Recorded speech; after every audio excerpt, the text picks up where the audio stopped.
Mozambique, lack of medical information leads many to fear contact with AIDS patients.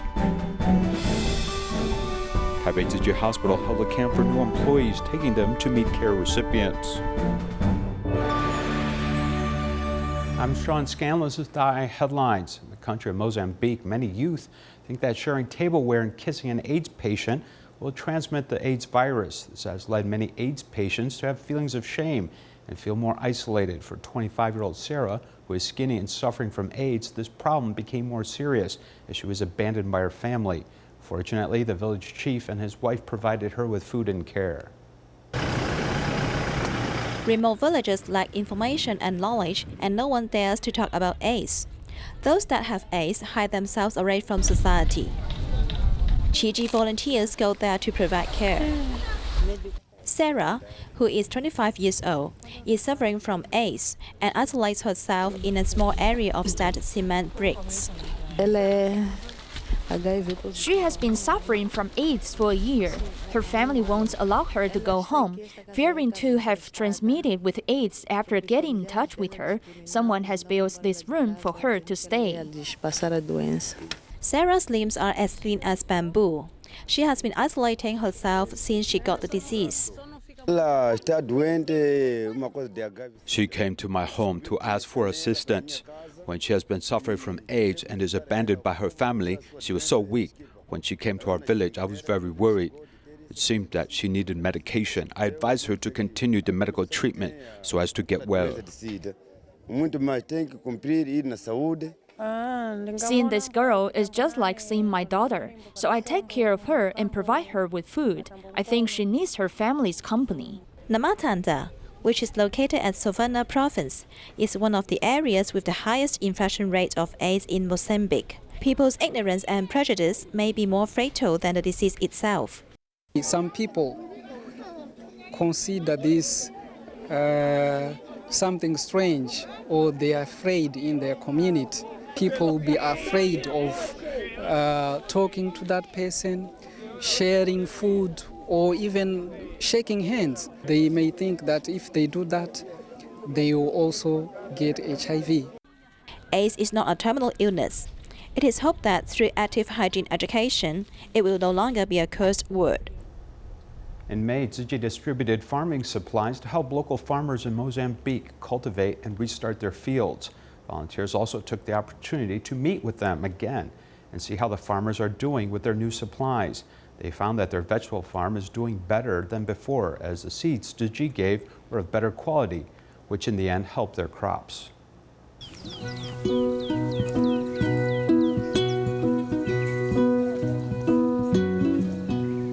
The field of cabbage is green as the eye can see. This is Joaquin Felipe's field, though it didn't look like this in May. When Cyclone Idai landed, this area we're standing in was submerged underwater. The water level was at the height of that tree over there.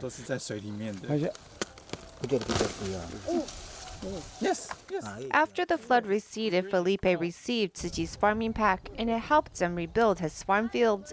The seeds from Tzu Chi are better quality than the ones I've had. The cabbage grown are bigger than before. I don't need to farm other vegetables. With these alone, I can make a living.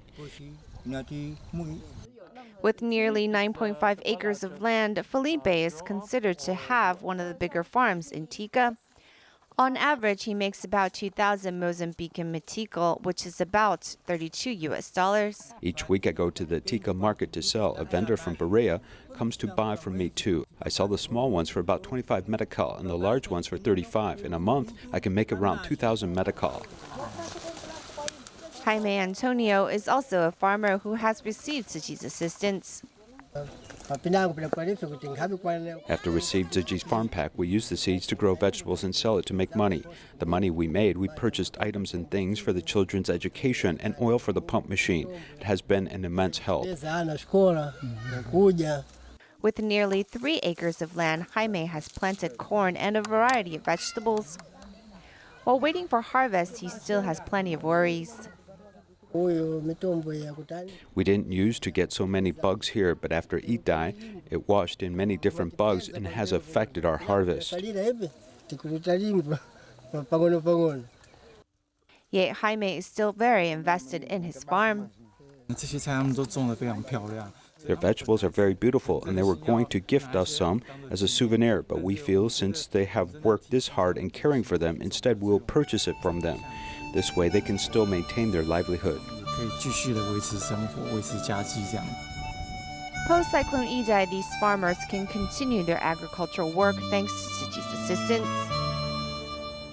The Tzu Chi assessment team has investigated 32 schools and locations for Great Love villages in Mozambique. 3 special Tzu Chi volunteers from South Africa traveled to Mozambique to cook food for this assessment team to provide encouragement and support for their hard work.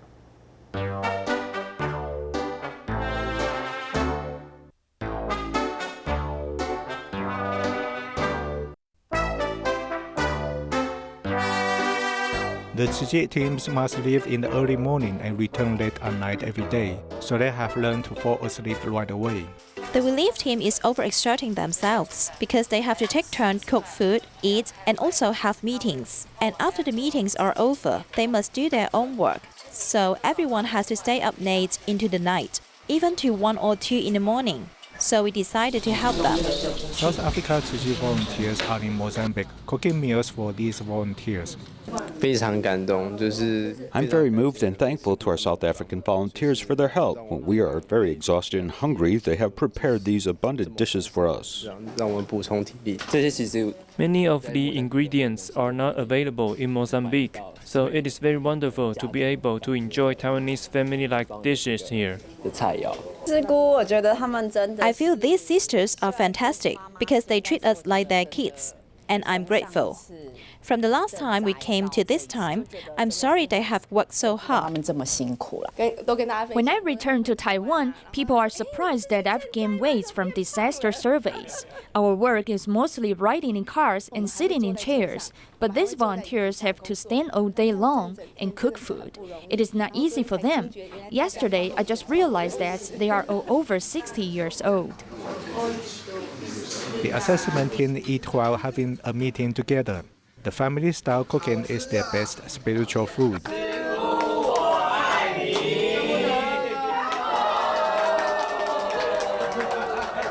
Taipei Tzu Chi Hospital held an introductory camp for new employees. Volunteers seized the chance to bring these new medical care employees to visit Tzu Chi care recipients.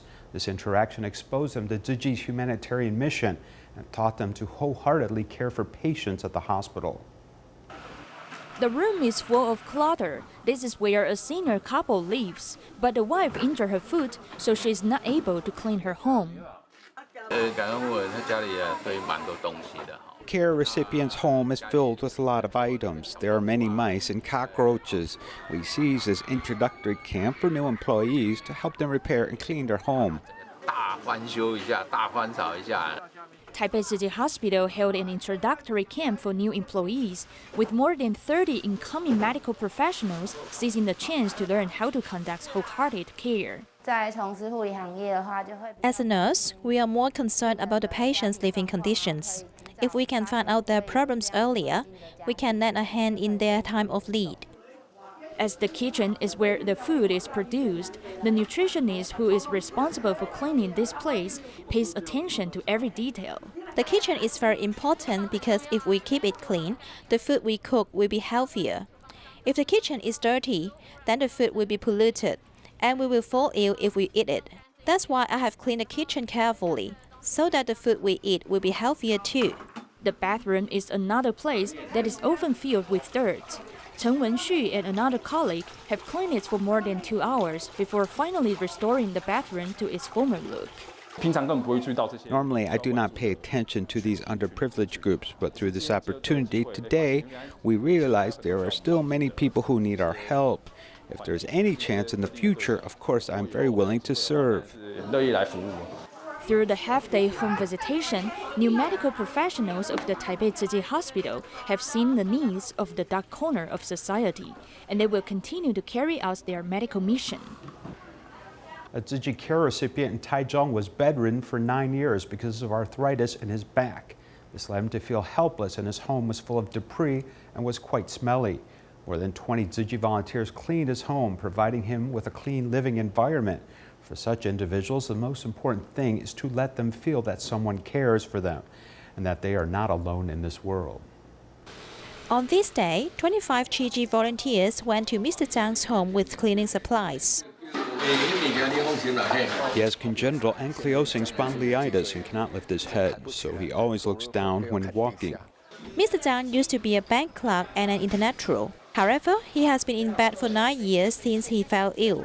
Although he wants to live a clean life, he is unable to clean his home. Chi Chi volunteers have helped him. Volunteers move him out in the sunshine before cleaning the house.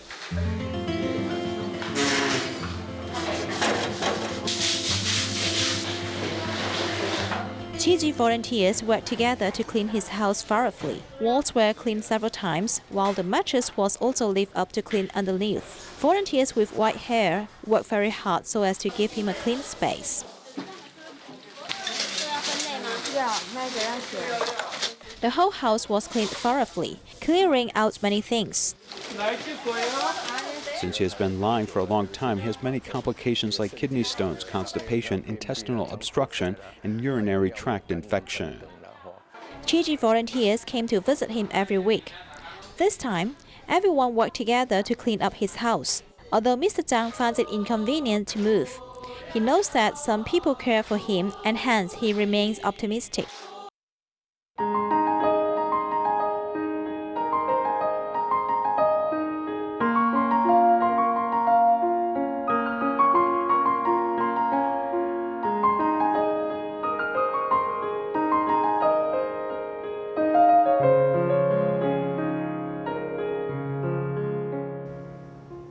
"23-year-old Miss Chen suffers from chronic nasal allergies. The symptoms worsened half a year ago, with the pain often becoming truly unbearable. After her diagnosis, doctors suggest a new type of minimally invasive procedure. A week after her treatment, she felt much better and was able to get on a plane without fearing the cabin pressure. 23-year-old Miss Chen has a history of nasal allergy. She recovered from an ear infection when she was young. As an adult, she still sometimes feels pain in her ears. 6 months prior, she caught a cold which worsened her ear pain. With the fluid buildup in her ear, it was affecting her life. The first time I got a cold, I felt pressure in my ears and was very dizzy. The second time I got a cold, the pressure was so bad, it affected my ability to hear. Doctors suggest eustachian tuboplasty as a treatment option. When the pressure builds to a certain level, it affects one's hearing. We discussed the options with her, and since it was worse on the right side, we would insert a ventilation tube when we do the balloon eustachian tuboplasty. The soft tube would fall out on its own. Then we'll see the condition of her ear, while on the left, we would just do the balloon eustachian tuboplasty on its own. Balloon eustachian tuboplasty is performed using endoscopic tools to thread a balloon catheter through the nose and into the cartilage portion of the eustachian tube. The balloon is then inflated for a couple of minutes before deflating and removal of the balloon. After the cartilage portion is widened, it remains in that position. Plus, since there is no actual incision, there is less side effects. Shortly after the procedure, Ms. Chen went on a trip, and she didn't feel dizzy nor pressure buildup at all on the plane. It was about a week after surgery, and I was afraid, so I asked the doctor. He said I should chew gum on the plane. I did on the way there, but not on the return flight, and there was no problem. Eustachian tube dysfunction is when the tube is blocked due to sinus symptoms, allergies, fluid retention from increased acid reflux, or even from nasopharyngeal tumor pressures. If left untreated, it could lead to an ear infection and even impair one's hearing. Doctors suggest if liquid chronically accumulates in the ear, or if the symptoms persist without alleviation for 3 months, then balloon eustachian tuboplasty is a good treatment option, as it is minimally invasive, which lessens the pain factor, quick recovery, and yields very good results. Some people feel air pressure build up in the ear when climbing to high altitudes, whether by plane or hiking. These type of symptoms can typically last for many days instead of clearing up immediately. Though it's not a big deal, sometimes it affects a person's well-being. Let's take a look at how to protect our ears from this problem. I got a cold, then felt pressure in my ears and was very dizzy. It was overall uncomfortable. According to statistics, there are 1% of adults in the world that suffer from eustachian tube dysfunction, while that percentage for the youth is as high as 40%. 它的耳咽管的角度比较平一点点。 Their eustachian tube angle is flatter, and also their width is narrower, so it makes it more difficult for discharge from the middle ear to travel to the nasal passage. At the same time, the air from the nasal passage also doesn't get into the middle as easy, and that's why they are prone to eustachian tube dysfunction. Though listening to loud music on the headphone may harm the hearing, it is not the cause of ETD. The main cause is congenital narrow eustachian tube, genetics, and those prone to allergies. 年轻人 Young people tend to have nasal allergies, and if they experience acid reflux or are prone to catching the cold, their eustachian tube might suffer from chronic inflammation. The eustachian tube is where our body adjusts to air pressure from the middle ear. Blockage in the tube may cause ventilation problems, which is why our ears may feel full and pressurized. 耳咽管功能不好。 When the eustachian tube is not functioning correctly, it adds pressure to our middle ear, which also means it is prone to infection. No matter if it's acute or chronic, if the ear infection is left untreated, hearing could be impaired, which could potentially affect one's focus, learning ability, and communication. Visit a doctor immediately if pain in the ear persists and hearing is decreased. Doctors suggest protecting the eustachian tube by keeping the ear canal clean, but not overly cleaning the canal by removing earwax. Avoid getting water into the ear while swimming and before climbing high altitudes to swallow water, or chewing gum to alleviate the air pressure buildup within the ear. In recent years in the summer, metropolitan areas are quite hot because of the reduction of green space, discharge from air conditioning equipment, and traffic pollution. This results in what many call a heat island effect, with an abnormal increase in temperature, which can cause more people to experience heat stroke. How serious is this problem in Taiwan? Let's take a look.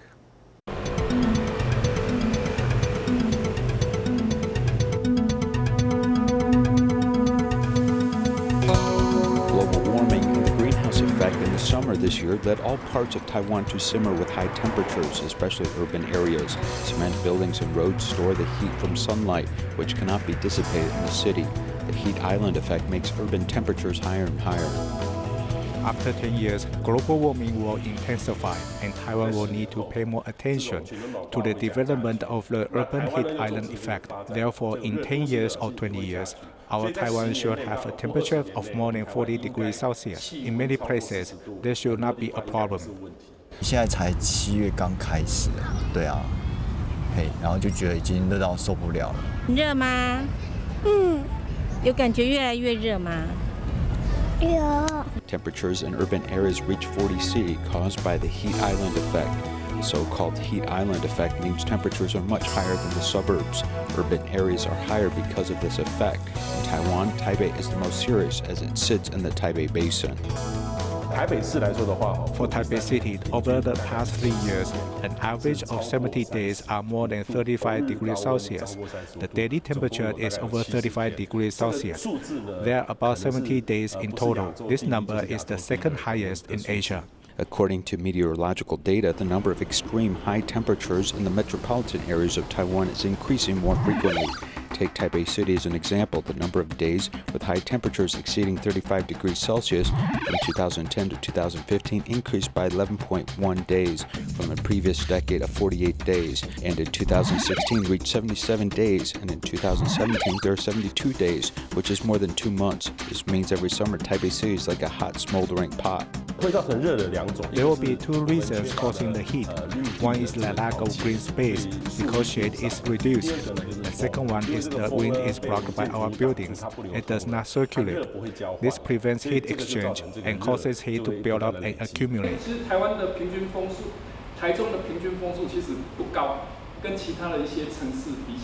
According to results of temperature monitoring conducted by Li Zuping, professor at NCKU, the Shilin District, Guanhua District, Taipei Main Station, Zhongzhen District, Nangang Exhibition Hall, and Xinyi District in recent years have seen high summer temperatures above 35 degrees Celsius as designated by this red color. Taipei's terrain is that of the basin, so it is hard for the heat to dissipate. So in the summer, Taipei usually has a more serious heat storage problem, especially in the evening, especially in new development areas. Urban heat monitoring results for Taichung City from 2002 to 2011 have found that most of the scenic areas and those with slopes with fewer buildings and people have a lower thermal risk, but there are orange and red areas in the city center represent higher heat risks, especially in the Taichung railway station and industrial areas due to the overdevelopment and lack of thermal environment monitoring. There is high potential of temperatures in excess of 40 degrees Celsius in August. If you are at home and it is cool, because of the air conditioning, the heat is actually going outdoors. And the second is a lot of traffic. Parts of the old city have streets that are relatively small, and it's a bit worse, so it will become a heat storage location.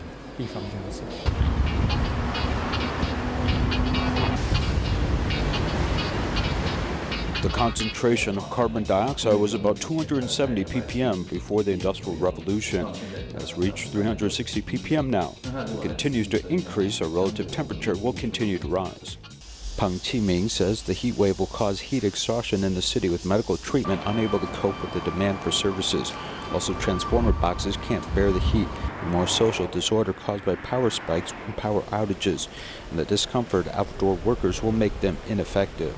The main cause of illness will be heat stroke or heat exhaustion, which usually occurs at noon. In fact, there is also a kind which affects the elderly or those with high blood pressure, who also have heart failure when heat is very hot. Death by heat and cold is the same, meaning it will cause high mortality. Under the influence of global climate change and the greenhouse effect, the government must actively promote urban cooling strategy to effectively slow down the heat island effect. Otherwise, the health of citizens will be in danger.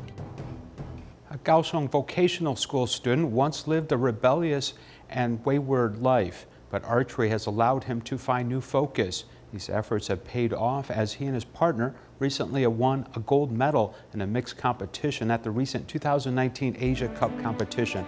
That's all for now. Thank you. Goodbye.